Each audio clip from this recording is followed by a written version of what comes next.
po ang sewing area. Maayos, malinis, nakatakip ang mga machine.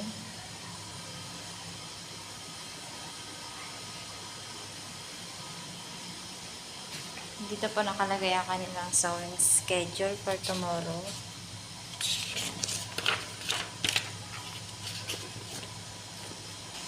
Ito ang cutting and sorting area.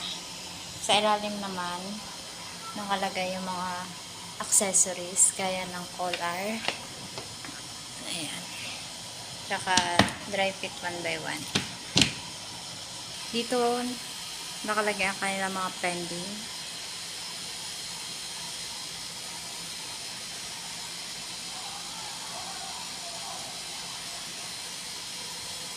Day-to-day lang ang pending ng sewing.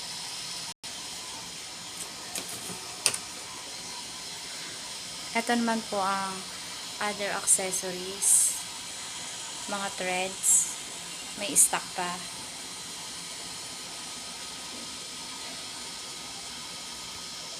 Ito naman yung mga polyester label, size label, bira lang gamitin. Ito yung lace for jacket,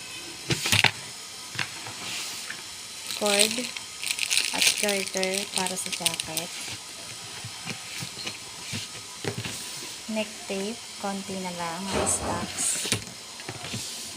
pilon, may stocks pa. Ito naman yung zipper for pillow. Wala nang stock sa white zipper for pillow. Need na mag-request. For full bleed zipper, madami pa naman stocks.